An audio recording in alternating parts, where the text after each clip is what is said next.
Hello everyone.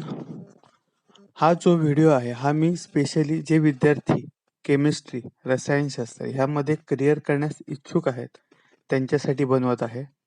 ह्या व्हिडिओमध्ये आपण केमिस्ट्रीचा स्कोप बघणार आहोत आणि केमिस्ट्रीबद्दल असलेले काही समज, गैरसमज याबाबत सुद्धा डिस्कशन करणार आहोत. ह्यामध्ये केमिस्ट्रीचं इंट्रोडक्शन हा सुद्धा पार्ट आपण इथे घेणार आहोत. मग पहिलं केमिस्ट्री म्हणजे काय?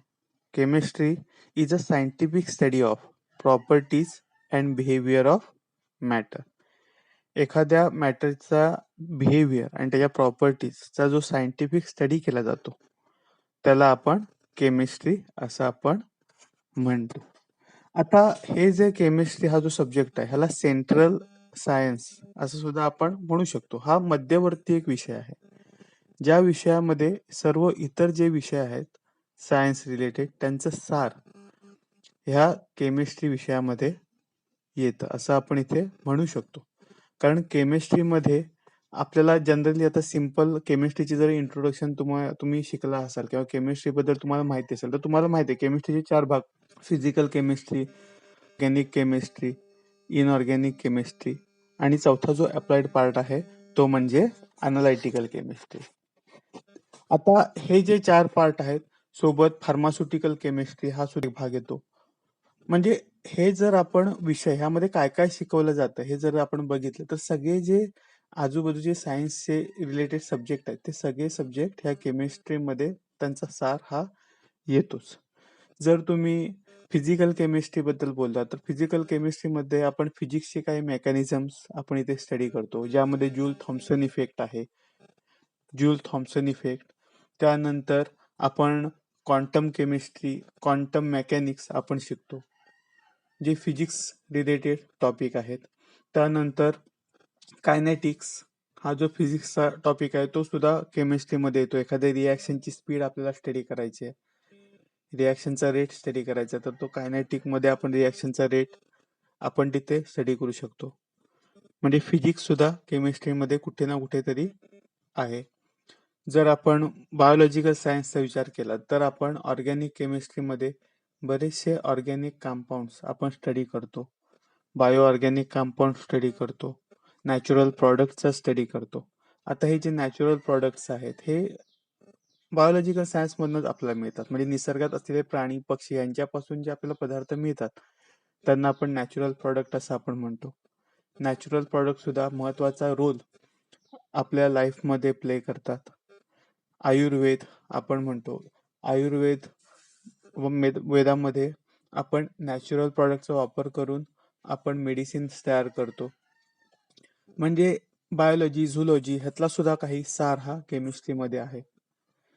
इनऑर्गॅनिक केमिस्ट्रीमध्ये बऱ्याचदा आपण इनऑर्गॅनिक कंपाऊंडचा स्टडी करतो. त्यामध्ये मेटलर्जीज असतील, मेटलर्जी हा एक पॉइंट आहे. आपण अलॉय, मेटल्स यांचा स्टडी करतो म्हणजे मेटलर्जी हा भाग सुद्धा त्यामध्ये येतो. अजून बरेचसे इनऑर्गॅनिक कंपाऊंड आहेत त्यांचे सिंथेसिस, त्यांच्या प्रॉपर्टीज आपण इनऑर्गॅनिक केमिस्ट्रीमध्ये स्टडी करतो. आपण ॲटमचा स्टडी करतो, मॉलिक्युलचा स्टडी करतो, आयनचा स्टडी करतो. एकदम डिटेल स्टडी इनऑर्गॅनिक मध्ये आपण करतो. बॉन्डिंग बद्दल आपण डिस्कशन करतो. म्हणजे बरेचसा भाग जो फिजिकल केमिस्ट्रीचा आहे तो सुद्धा इथे आपण स्टडी करतो. त्यानंतर अनालिटिकल केमिस्ट्री ही अप्लाइड फील्ड झाली. इथे आपण अनालिसिस, क्वालिटेटिव्ह आणि क्वांटिटेटिव्ह, आपण जे पदार्थ तयार केलेत किंवा जे आपल्याला पदार्थ सापडलेत किंवा ज्यापासून आपण पदार्थ तयार करणार आहोत असे जे पदार्थ आहेत त्यांचं अनालिसिस, त्यांचे क्वालिटी चेक करण्याचं काम अनालिटिकल केमिस्ट करतो. इथे मोठ्या प्रमाणात इन्स्ट्रुमेंटेशन आपण शिकतो. आता या इन्स्ट्रुमेंटेशन मध्ये सुद्धा फिजिक्स हा पार्ट येतो. आपण pH स्टडी करतो, पोटेन्शियल स्टडी करतो, करंटचा स्टडी करतो, व्होल्टेजचा स्टडी करतो.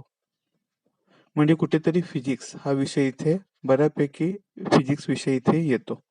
त्यानंतर फार्मास्युटिकल केमिस्ट्री आहे जिथे आपण औषध निर्मिती शास्त्र हे आपण स्टडी करतो. तिथे सुद्धा केमिस्ट्री हा महत्वाचा पार्ट फार्मास्युटिकल केमिस्ट्री मध्ये येतो. त्यानंतर फॉरेन्सिक आहे, फॉरेन्सिक मध्ये सुद्धा केमिस्ट्री हा इम्पॉर्टंट रोल प्ले करतो. फॉरेन्सिक मध्ये एखादी केस असेल, एखादा एखादी मर्डर केस असेल तर त्याचा स्टडी करण्यासाठी सुद्धा कुठे ना कुठेतरी केमिस्ट्री हे लागतंच. एखाद्या रक्ताचा थेंब, त्या थेंबाची लांबी, त्यानंतर त्या थेंबाची जे ठसा किंवा ते टेक्स्चर तिथे आहे, त्याच्यावरनं आपण तो जो खून झालेला आहे, तो कशाप्रकारे झाला आहे, ह्याचा सुद्धा फक्त एका रक्ताच्या थेंबावरनं तिथे सांडलेल्या आपण स्टडी करू शकतो. एवढा डिटेल स्टडी आपल्याला केमिस्ट्रीमध्ये मधून फॉरेन्सिकचा करायला मिळू शकतो. त्यानंतर एखाद्याला पॉइझनिंग झालं असेल, मग ते कोणत्या प्रकारचं पॉइझनिंग आहे. आपण ऑटोप्सी हा वर्ड ऐकला असेल. ते ऑटोप्सी करण्यासाठी सुद्धा केमिस्ट्री इथे गरजेचं आहे. म्हणजे फॉरेन्सिक सायन्समध्ये सुद्धा केमिस्ट्री हा महत्त्वाचा विषय आहे. त्यानंतर जर तुम्ही पुढे गेलात, तुम्ही जर फूड केमिस्ट्रीमध्ये गेलात, तर फूड केमिस्ट्रीमध्ये आपण आता फूड टेक्नॉलॉजीमध्ये केमिस्ट्री, आता आपण फूड केमिस्ट्रीच म्हणतो. म्हणजे केमिस्ट्री हा फूडमध्ये सुद्धा विषय येतो. आपण जे अन्न घेतो, त्यामध्ये जे आपल्याला जीवनसत्व मिळतात, ही जीवनसत्व म्हणजे काय? तर ही काही केमिकल्सच आहेत. मग ती किती प्रमाणात आपल्याला बॉडीला मिळाली पाहिजे, किती प्रमाणात ती आपण कंझ्युम केली पाहिजे, हे सगळं आपल्याला फूड केमिस्ट्रीमधनं शिकायला मिळते. एखाद्या अन्नपदार्थात कोणकोणत्या प्रकारची जीवनसत्व आहेत, किती प्रमाणात आहेत, हे सगळं आपल्याला केमिस्ट्री सांगतं. कारण जे जीवनसत्व आहे, व्हिटॅमिन्स जे आहेत, जे नॅचरल प्रॉडक्ट त्यामध्ये आहेत, हे म्हणजे केमिकल्सच आहेत. एक केमिकल कंपाऊंडच आहे. त्यामुळे फूड टेक्नॉलॉजी हा सुद्धा केमिस्ट्री रिलेटेडच पार्ट आहे. म्हणजे त्यामध्ये सुद्धा केमिस्ट्री हे आहेच. सोबत जर आपण आता बऱ्याचदा ब्युटी प्रॉडक्ट आपण वापरतो. हे ब्युटी प्रॉडक्टमध्ये सुद्धा काय आहे, तर हे केमिस्ट्रीच आहे. ह्यामध्ये सुद्धा केमिस्ट्री गरजेचं आहे. टाल्कम पावडर, टाल्कम पावडरचा स्टडी करण्यासाठी केमिस्ट्री ची गरज आहे. एखाद्या चांगल्या क्वालिटीची टाल्कम पावडर किंवा एखादा चांगल्या क्वालिटीचा सोप तुम्हाला हवा असेल, तर ती क्वालिटी ठरवण्यासाठी केमिस्ट हा तुम्हाला तिथे लागतोच. म्हणजे बरेचसे जे सब्जेक्ट आहेत, त्या सब्जेक्ट आता बायोकेमिस्ट्री असेल, बायोटेक्नॉलॉजी असेल, अँटीजेन अँटीबॉडी इंटरॅक्शन असेल, हे काय आहे तर हे केमिकल रिॲक्शन्सच आहेत. Antigen antibody reactions. आता अँटीबॉडीजनी हे वर्ड तुम्ही जनरली ऐकताय. आता करोना पिरियड आहे आणि करोना पिरियडमध्ये आता लसीकरण चालू आहे. मग लसीकरणामुळे अँटीबॉडीज तयार होतात.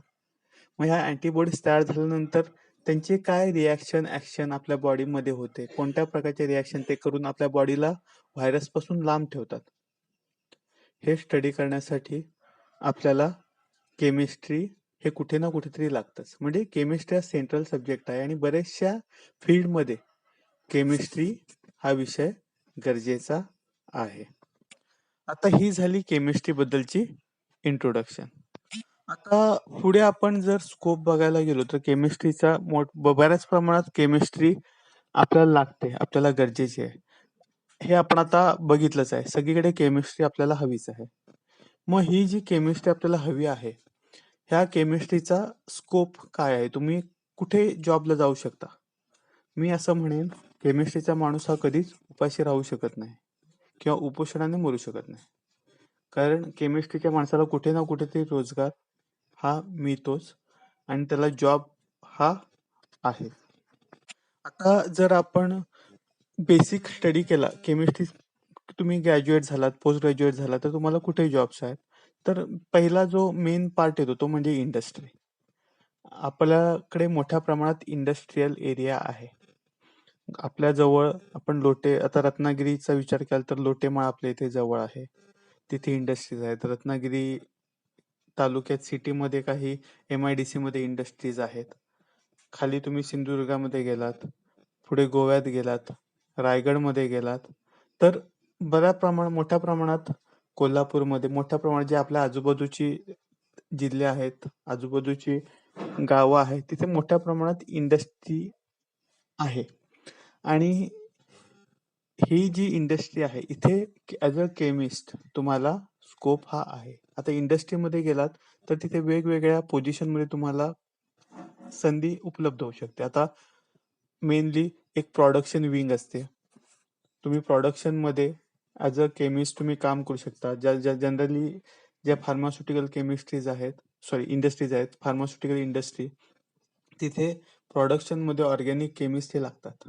जे ऑर्गॅनिकमधनं पोस्ट ग्रॅज्युएट झालेले केमिस्ट आहेत, ह्यांना त्या फार्मास्युटिकल केमिस्ट्रीमध्ये प्रोडक्शन जो एरिया आहे आणि R&D रिसर्च अँड डेव्हलपमेंट इथे त्यांना स्कोप आहे. जे अनालिटिकल रिलेटेड सब्जेक्ट घेऊन केमिस्ट्रीमधनं ग्रॅज्युएट झालेत, पोस्ट ग्रॅज्युएट झालेत, त्यांना क्वालिटी कंट्रोल, क्वालिटी अश्युरन्स आणि R&D हे विभाग आहेत. आणि बऱ्यापैकी मोठ्या प्रमाणात इंडस्ट्रीज आपल्या आजूबाजूला असल्यामुळे इंडस्ट्रीमध्ये मोठ्या प्रमाणात स्कोप हा ग्रॅज्युएट आणि पोस्ट ग्रॅज्युएट असलेल्या केमिस्टना भरपूर स्कोप आहे. जर तुम्ही बघितलं तर फार्मास्युटिकल केमिस्ट्रीज फार्मास्युटिकल इंडस्ट्री आपल्या आजूबाजूला भरपूर आहेत. आणि ह्या ज्या फार्मास्युटिकल इंडस्ट्रीज आहेत, माणूस जोपर्यंत पृथ्वी तलावर आहे तोपर्यंत तो आजारी पडणार आणि तोपर्यंत त्याला औषधाची गरज लागणार. त्यामुळे मानवी संस्कृतीच्या शेवटच्या क्षणापर्यंत फार्मास्युटिकल इंडस्ट्रीज ह्याच चालणार. फार्मास्युटिकल इंडस्ट्री बंद होणार नाहीत. फार्मास्युटिकल इंडस्ट्रीजना मरण नाही. जोपर्यंत माणूस पृथ्वी तलावरचा संपत नाही तोपर्यंत, म्हणजे तोपर्यंत ह्या इंडस्ट्री चालणार आणि तोपर्यंत तुम्हाला जॉब हा फार्मास्युटिकल केमिस्ट्रीमध्ये आहे ॲज अ केमिस्ट. त्यानंतर तुम्ही टीचिंग फील्डमध्ये येऊ शकता. टीचिंग फील्ड आहे. तुम्ही इतर जे ब्लॉगिंग किंवा ऑनलाईन ट्रेनर, युट्यूबर अशा वेगवेगळ्या ह्याच्यातनं तुम्ही केमिस्ट्री हा विषय घेऊन तुम्ही करिअर करू शकता. आता टीचिंग फील्ड आहे. टीचिंग फील्डमध्ये आपल्याला माहिती आहे सायन्स टीचर किंवा केमिस्ट्रीसाठी टीचर्स म्हणून तुम्हाला स्कोप आहे. तुम्ही BEd केलं, सेटनेट झालात, PhD केलात, तर तुम्हाला टीचिंग फील्डमध्ये सुद्धा मोठ्या प्रमाणात ॲज अ केमिस्ट्री टीचर तुम्हाला स्कोप आहे. आता इंडस्ट्री अँड टीचिंग हे बेसिक फील्ड झाले. त्यानंतर आता जनरली मुलं जेव्हा ग्रॅज्युएट व्हायला येतात, पोस्ट ग्रॅज्युएट व्हायला येतात, तेव्हा त्यांच्या डोळ्यासमोर ह्या दोनच फील्ड असतात, दोनच रस्ते असतात. एक तर मी इंडस्ट्रीमध्ये जाईन, नाहीतर एक तर टीचिंग फील्डमध्ये. त्यानंतर अजून बऱ्याच ठिकाणी तुम्हाला केमिस्ट्रीमधनं स्कोप आहे. ते म्हणजे एक फॉरेन्सिक सायन्स. फॉरेन्सिक सायन्समध्ये सुद्धा तुम्हाला स्कोप आहे. पोस्ट ग्रॅज्युएट झाल्यानंतर काही फॉरेन्सिक सायन्सचे कोर्स केलात तर तुम्ही फॉरेन्सिक केमिस्ट्रीसाठी तुम्ही जाऊ शकता. फॉरेन्सिक सायन्समध्ये तुम्ही जाऊ शकता. त्यानंतर अजून बरेच काही फील्ड आहेत. आता जर तुम्ही पोस्ट ग्रॅज्युएट केलात, PhD केलात किंवा तुम्ही गेट परीक्षांनी क्वालिफाय केलात तर BARC सारखी संस्था आहे, DRDO सारख्या संस्था आहेत, इस्रो सारख्या संस्था आहेत, NIO national institute of oceanography सारख्या संस्था आपल्या आजूबाजूला आहेत. तिथे आपल्याला मोठ्या प्रमाणात रिसर्च असिस्टंट ह्या पदासाठी भरपूर आपला स्कोप आहे. तुम्ही ग्रॅज्युएशन नंतर तिथे जाऊ शकता, पोस्ट ग्रॅज्युएशन नंतर तिथे जाऊ शकता. काही पोस्टसाठी गेट ही परीक्षा तिथे गरजेची असते. मग तुम्ही गेटमध्ये व्हॅलिड स्कोर करून तुम्ही तिथे जाऊ शकता. त्यानंतर तुम्ही बऱ्याच ठिकाणी आता तुम्ही स्वतःची इंडिया छोट्या स्मॉल स्केल ह्याच्यात तुम्ही उभारू शकता. तुम्ही एंटरप्रेनर केमिस्ट्रीमधनं बनू शकता. एंटरप्रेनर बनल्यावर तुम्ही 4 लोकांना रोजगार सुद्धा देऊ शकता. म्हणजे मध्ये भरपूर स्कोप आहे आणि भरपूर तुम्ही अचीव केमिस्ट्रीमधनं करू शकता. आता केमिस्ट्री कशासाठी, तर केमिस्ट्रीमधनं तुमची एक पर्सनॅलिटी डेव्हलप होऊ शकते. मी तुम्हाला सांगितलं की तुम्ही केमिस्ट्री घेतल्यानंतर तुम्ही उपोषणाने कधी मरू शकत नाही, उपाशी राहू शकत नाही, कारण केमिस्ट्रीचा भरपूर स्कोप आपण इथे डिस्कस केले. मी जरा शॉर्टमध्ये डिस्कस केले, पण भरपूर तुम्हाला स्कोप हा केमिस्ट्रीमध्ये आहे. सोबत तुमची एक पर्सनॅलिटी डेव्हलपमेंट केमिस्ट्री घेतल्यामुळे होते. एक म्हणजे तुम्हाला एक डिसिप्लिन लागतो. जर तुम्ही केमिस्ट्री लॅबमध्ये गेलात तर तिथे बसायला खुर्च्या नसतात. एक ॲप्रॉन घालायचा असतो. केस सुद्धा व्यवस्थित बांधायचे असतात. कपडे सुद्धा व्यवस्थित आपल्याला तिथे हे करायचे असतात. म्हणजे हाताचे जे कफलिंग्स आहेत, हात आहेत ते फोल्ड केलेले हवे. म्हणजे एक शिस्त सुरुवातीपासून तुम्हाला शिकवली जाते. आपण तिथे ग्लासवेअर हँडल करत असतो, केमिकल्स हँडल करत असतो. त्यामुळे एक शिस्त तुम्हाला केमिस्ट्री घेतल्यावर तुम्हाला एक डिसिप्लिन लागते. त्यानंतर तुम्ही जे रिॲक्शन्स करता, एखादे प्रॉडक्ट तयार करता, काही स्टॅचिओमेट्रिक रेशोमध्ये तुम्ही वेगवेगळी केमिकल मिक्स करता, त्यापासून तुम्हाला प्रॉडक्ट मिळतं. त्यामुळे तुमच्या हाताला एक सवय लागते, जेणेकरून तुम्ही चांगल्या प्रकारे जर पर्सनॅलिटी ऑलराउंडर पर्सनॅलिटी जरचा विचार केला, तर चांगल्या प्रकारे तुम्ही कुकिंग तुम्ही शिकू शकता. त्यानंतर तुम्हाला एक डिसिप्लिन लागतो. तुम्ही बराच तिथे केमिस्ट्री लॅबमध्ये बसायला कधीच खुर्ची किंवा स्टूल नसतो. 2-2, 3-3 तास उभं राहायचं असतं. त्यामुळे तुमचा स्टॅमिना वाढतो. म्हणजे एक ओव्हरऑल तुम्ही तुमची पर्सनॅलिटी डेव्हलपमेंट सुद्धा केमिस्ट्री ह्या विषयामुळे होते. आता केमिस्ट्रीमध्ये काही गैरसमज आहेत, त्याबद्दल थोडं एक बोलू. बऱ्याचदा म्हटलं जातं की केमिस्ट्री म्हटल्यावर केमिकलमध्ये काम करायचं असतं, त्यामुळे लाईफ कमी होते. माणसाची लाईफ ही कमी होते. आता हा जो समज किंवा गैरसमज हे आहेत, की लाईफ कमी होते काही वर्षांनी. तर त्याच्यासाठी एकच उत्तर आहे, जेवढं तुम्ही जास्त शिकाल केमिस्ट्रीमधनं, तेवढं तुम्हाला चांगल्या पोझिशनला जॉब मिळणार आणि तेवढा तुम्ही सेफ आणि बऱ्याचदा कंपनीमध्ये गेला तर 3 ग्रेड असतात. एक वर्कर ग्रेड, एक सुपरवायझर ग्रेड आणि एक मॅनेजिंग ग्रेड. जर 12वी नंतर एखादा कोर्स करून एखादा व्यक्ती इंडस्ट्रीमध्ये गेला, तर तो मोस्टली वर्कर ग्रेडला असतो आणि तिथे केमिकलचा संपर्क हा जास्त असतो. हार्डवर्क जास्त असतं. त्यामुळे त्या केसला थोडी रिस्क आहे. पण जेव्हा तुम्ही ग्रॅज्युएशनला येता, तुम्ही हा जेव्हा व्हिडिओ बघत असाल, तर माझ्या मते तुम्ही ग्रॅज्युएशनला आलेले आहात. जेव्हा तुम्ही येता, ग्रॅज्युएट होता, तेव्हा तुम्ही सुपरवायझिंग ग्रेडला जाता. तुम्ही सुपरवायझर म्हणून तिथे काम करता. तुमच्या अंडर वर्कर असतात. त्यामुळे तुम्ही डायरेक्ट त्या केमिकल किंवा त्या रिॲक्शनच्या संपर्कामध्ये येत नाही. तुम्हाला ते करून घ्यायचं असतं. त्यामुळे तुम्ही जर ग्रॅज्युएट असाल, तर तुम्हाला इंडस्ट्रीमध्ये तेवढी रिस्क नसते. तुमच्या लाईफला तेवढी रिस्क तिथे नसते. जेव्हा तुम्ही पोस्ट ग्रॅज्युएट होता, तेव्हा तुम्ही मॅनेजिंग ग्रेडला जाता. तुम्ही पीएचडी होता, तेव्हा तुम्ही त्याच्या वरच्या पोस्टला किंवा R&D चे हेड म्हणून तुम्ही तिथे जाता, त्या मॅनेजरच्या वरती. म्हणजे जेवढं तुम्ही चांगलं शिकाल, तेवढं तुम्हाला चांगलं लाईफ मिळतं. आता तुम्ही हा व्हिडिओ बघताय म्हणजे तुम्ही ऍक्च्युअली ग्रॅज्युएशनला आलेले आहात. त्यामुळे तुम्ही जेव्हा इथनं पास आउट होणार आहात, तेव्हा तुम्ही हे सुपरवायझिंग ग्रेडलाच तुम्ही जाणार आहात, सुपरवायझिंग लेवललाच तुम्ही जाणार आहात. त्यामुळे हे जे गैरसमज आहेत, ते गैरसमज आधी मनातनं काढून टाका. बिनधास्त तुम्ही केमिस्ट्री घ्या आणि तुमची पर्सनॅलिटी डेव्हलप करा. सोबत तुमचं जे करिअर आहे ते तुम्ही बूस्ट करा. थँक्यू. अजून एक महत्वाचा मुद्दा जो राहिला, तो म्हणजे जेव्हा तुम्ही केमिस्ट्रीमधनं ग्रॅज्युएट होता, तेव्हा तुम्ही जेव्हा तुमच्या डाएटचा विचार करता किंवा तुम्ही हेल्थचा विचार केला, तर तुम्ही हेल्थ कॉशियस होता. एखाद्या पदार्थामधनं किती कोणकोणते फूड न्यूट्रियंट्स आपल्याला मिळणार आहेत, ते आपल्या हेल्थसाठी चांगले आहेत की नाही, हे सुद्धा तुम्ही तिथे स्टडी करू शकता. एक स्कोप सांगायचा झाला तर एक तुम्ही डायटिशियन म्हणून तुम्ही करिअर करू शकता. एखाद्याच मोठ्या हॉस्पिटलमध्ये तुम्ही डायटिशियन म्हणून जॉब करू शकता.